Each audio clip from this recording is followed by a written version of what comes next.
A common assumption is that all white sugar is derived from sugarcane, but 30% of the world's white sugar supply comes from the sugar beet. While sugarcane grows only in tropical climates, the hardier sugar beet can be cultivated in cooler regions and in poorer soil. It takes about 7 beets to produce a kilogram of sugar. The byproducts of processing, molasses and beet pulp, are used for animal feed. The processing of sugar beets yields various grades of sugar. The lower ones are reprocessed to become white sugar. Farmers plant beet seeds in the spring and harvest the mature crop in the fall. Mechanical harvesters attack 6 rows at a time. They rip the plant out of the ground, chop off the leaves and crown, leaving just the bulbous root.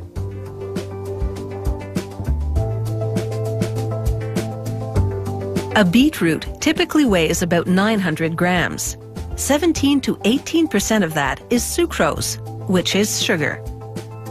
A loader transfers the harvested beets into trucks. The loader's sieve removes about 1/3 of the soil along the way.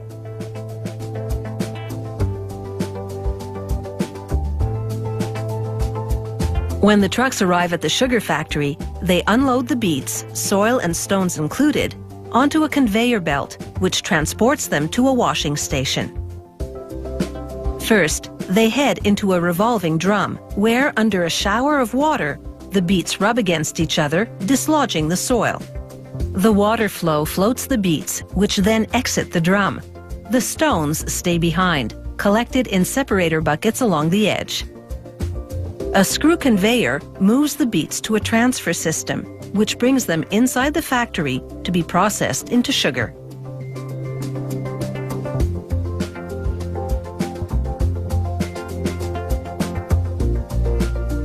Inside, slicing machines cut the incoming beets into cassettes, strips about the shape of French fries but smaller.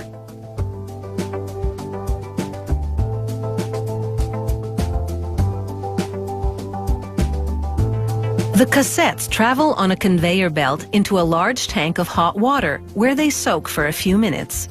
This gets their cell membranes to begin opening, clearing the way for the sucrose to exit during the next operation, in which the cassettes are pumped to the bottom of a 20-meter-high extraction tower. A rotating shaft within the tower transports them slowly upward against the downward flow of hot water. This draws out the sucrose, producing a sugary water called raw juice. The next step is to purify this raw juice. In a giant kiln, they burn limestone with coke to produce the chemical compound calcium hydroxide, also called lime milk. They add it in several stages to the raw juice. Meanwhile, they press the sucrose-stripped cassettes into pulp to sell as animal feed. They add carbon dioxide to the lime milk and juice mixture. This absorbs 1/3 of the juice's impurities, enabling a filtration system to remove them. The raw juice exits as a golden sugar solution called thin juice. The thin juice then enters a 6-step evaporation process, which reduces it to a thick syrup-like juice. From there, they pump it into a 4-phase crystallization system.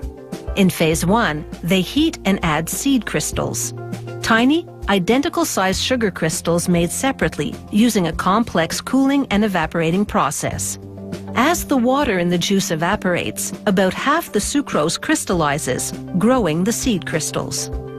Then a centrifuge machine separates the crystals, called refined sugar, from the remaining syrup. The syrup goes through this crystallization centrifuge process 3 more times, producing a lesser grade of sugar each time. The factory dissolves and recrystallizes the lowest 2 grades. The 2 highest grades of sugar go into dryers, on the way passing through a screening machine, which separates any crystals which are too large. The factory dissolves these crystals, then puts the sugary liquid through the crystallization process again. So in the end, there are 2 grades of beet sugar, which go into silos where they're stored until it's time to package them for sale, as refined sugar and white sugar.